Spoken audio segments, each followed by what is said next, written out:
In this video, I'm going to cover something that frustrates a lot of people. And what that is dealing with Jehovah's Witnesses. For a lot of you, you still deal with Jehovah's Witnesses. Some of you might not be disfellowship or disassociated. Some of you might be and still have people that do choose to talk to you. What we're going to talk about today is how to talk to a Jehovah's Witness and how to deal with a Jehovah's Witness, especially family members.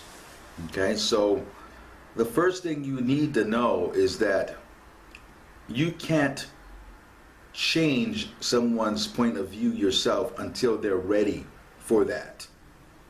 You know, they say a person convinced against his will is of the same opinion still, which means you can't change somebody and their thoughts without them being open to that.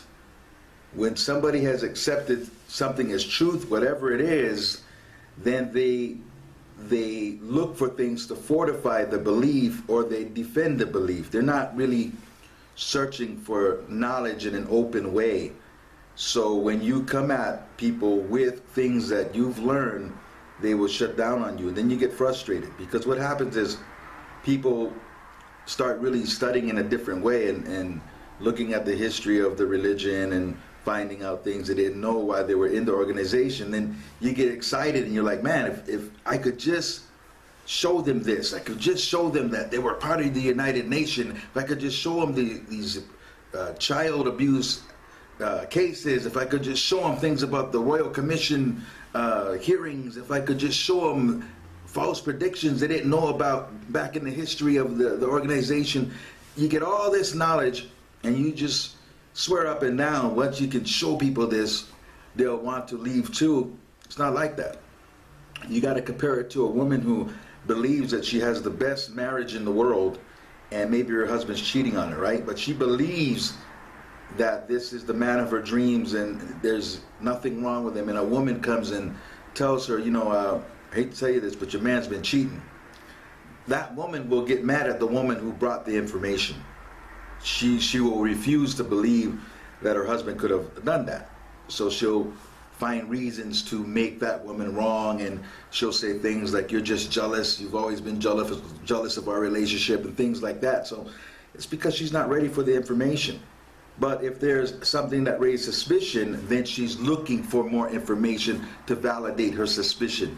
And that's the way it works with a religious belief as well. So you just can't, you know, if you want to still deal with people that are in your life, maybe it's your parents or whatever, then you've got to keep the conversation light. Jehovah's Witnesses speak in a very light way. They're usually speaking about people or events. That's what they talk about, right? People or upcoming events, or, you know, kingdom activities. They don't really talk real deep, because when you get deep, you got to think. When you get deep, that's where your doubts will come, right? Because you're thinking for yourself. So even amongst themselves, they talk in a very shallow way. So if you want to deal with family members still, then you've got to make a choice to keep the conversations light, okay? Now, here's a tip for you. This is a great tip. If you really want to start affecting people, then learn to validate them as people in a way that they're not used to being validated. And I'll give you a real great tip on this, okay? If you want to, in the long term, have them look at you as being something special in your life, their life, even though you're not a witness anymore, do this.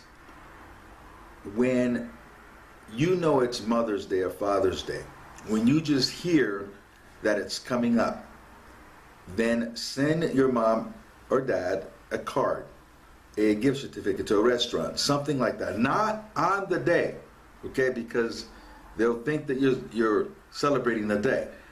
Just when you're reminded of it. So it could be 2 weeks before. It could be a week after. Okay? Send them a card. Let them know what you think about them, how you appreciate them, and send them a little gift if you can afford to do that. They won't correlate it with the date yet. They'll in time understand that you're the only one who does that, because witnesses miss this. You see, the rest of the world have reminders to let people know that they're special. Father's Day, Mother's Day, birthdays, Christmas, lots of things. So they always are reminding each other that they love one another. Witnesses don't do this, and they think that they have substitutes for it, but they really don't. So do this. Mother's Day, Father's Day, birthdays, Thanksgiving, Christmas. Do something special for the people you love. Remember, don't do it on the date. Do it when you're reminded of it, that it's coming up, or a little bit after. And over time, this will start getting to them, because they'll realize that you're the only one who steps up and does this. You're the only one that on a regular basis says how they feel and how wonderful they are. And this will crack through that shell, because they still love you. Don't think that they don't love you. Don't think that, down deep under that crust, under that shell that the witnesses have helped them create. Don't think that under that shell they just don't want to explode in love for you, because they do. And this is the way you can start to hammer away at that shell. Do it with your fleshly brothers and sisters when you're reminded of their birthday. Do it on Father's Day, Mother's Day. That might remind you of your siblings also, or your mother, your father. It's different people in your life. Do the things that they're not used to, and you'll start just cracking that shell, and you might be surprised what happens over the years. But remember, when you do it, don't do it with any kind of expectation back. Don't disappoint yourself when they don't respond the way you want them to respond. Do it without expectation. Just be consistent about it.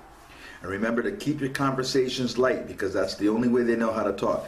Keep it light, or else you'll be, you'll disappoint yourself over and over and over again when they shut down on you. So hopefully these tips will make a difference in your life.